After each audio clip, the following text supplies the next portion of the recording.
आए और अपनी बात रखें। जय जोहार साथियों।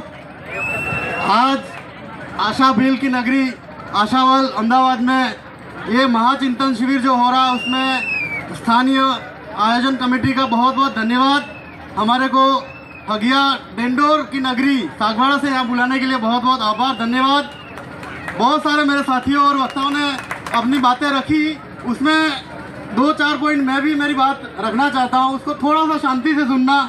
जो साथी इधर घूम रहे एक बार पंडाल के अंदर बैठ जाए, विशेष निवेदन है साथियों। आज तक हम सब ने किसी न किसी पार्टी या किसी सामाजिक संगठन का झंडा पकड़ के ही काम किया है। आज ये जो पंडाल है या ये जो मंच है, उससे आपको जो वक्ता बोलते हुए दिखाई देंगे वो एक आदिवासी परिवार जो हमने संगठन चालू किया है उससे जुड़े हुए और एक विचारधारा लेके चले थे उससे जुड़े हुए साथियों। मैं ज़्यादा नहीं कह के ये कहना चाहता हूँ कि आप लोग जितने मजदूर साथी अपने भील प्रदेश की धरती से यहाँ गुजरात में काम के लिए आते हैं तो बहुत सारी समस्याओं का सामना करते हैं। जैसे आप लोग वहाँ से अपना जन्मस्थली छोड़ के इस गुजरात को कर्मस्थली बनाने की होड़ में, भागदौड़ी में, रोज़मर्रा की ज़िंदगी में आप यहाँ आके शिफ्ट हो जाते हैं। कहीं न कहीं हमारा जो पीछे परिवार है, समाज है, उसको छोड़ के हम लोग यहाँ शिफ्ट हो गए हैं। तो आपके सामने बहुत सारी समस्या ये आती है साथियों, आप वहाँ पे अपना परिवार, बच्चे, माता बहन को वहाँ पीछे छोड़ के आते हैं। उनकी परिस्थिति क्या रहती है, क्या समस्या रहती है, उससे आप इतना अवगत नहीं रहते हैं। उसके लिए आपको अपने परिवार की सुरक्षा के लिए कहीं न कहीं एक, मेरे पहले पूर्व वक्ता ने बताया था, एक त्यौहार आने वाला है। वो उन्होंने कहीं न कहीं आपको चुनाव की बात करी थी। चुनाव में एक समस्या विशेष आती है, हमारे लोग यहाँ से वहाँ आने में कल चले जाएंगे, परसों चले जाएंगे या सुबह तुरंत चले जाएंगे और चुनाव में वोट कर देंगे, ये सोचते हैं। साथियों, खाली वोट डालना ही हमारा मकसद नहीं है।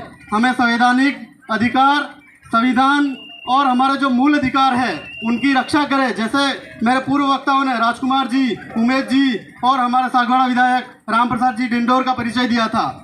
ऐसे कैसे विधायक हमारे 17 विधानसभा जो भील प्रदेश के अंदर पड़ती है, गुजरात के अंदर जो विधानसभा पड़ती है, मध्य प्रदेश के अंदर पड़ती है, छत्तीसगढ़ और झारखंड के अंदर पड़ती है, वहाँ जब तक अपनी विचारधारा के साथियों को हम लोग विधानसभा, लोकसभा नहीं भेजेंगे, हमारा कुछ नहीं होना है। साथियों, मेरा एक निवेदन और है, जैसे कि आप ये जो नदी देख रहे हो, जिसको आप सभी साथी एक ही नाम से जानते हो, साबरमती, उसका वास्तविक नाम भोगवान नदी है।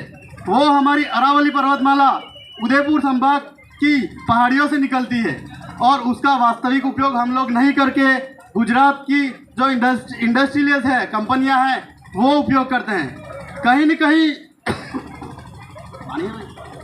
न कहीं हमारे सामने समस्या ये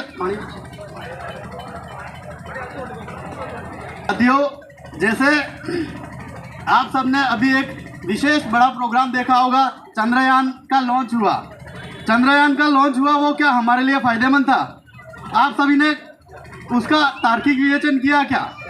चंद्रयान का लॉन्च होने से हम सब ने स्टेटस लगा दिया, तालियां बजा दी। उससे हमारी आदिवासी समुदाय या संस्कृति को क्या नुकसान हुआ, क्या फ़ायदा हुआ, आज तक हमने नहीं सोचा। एक बार वापस यहाँ से घर जाके साथियों उस पर ज़रूर सोचें। साथ ही जैसे मैं साबरमती नदी की बात कर रहा था, इस नदी के किनारे आशा भील ने आशावल नगरी की स्थापना की थी।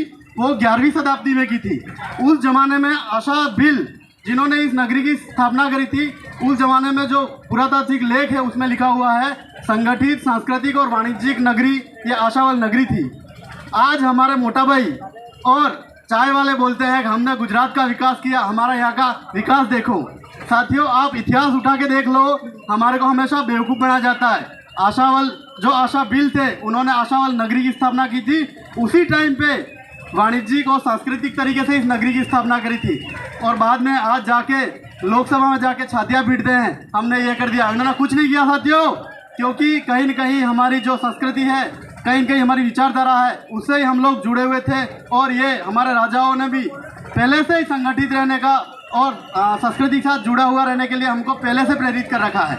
साथियों, मैं ज़्यादा नहीं बोल के अपने वक्तव्य को यही विराम देता हूँ। धन्यवाद। जोहार।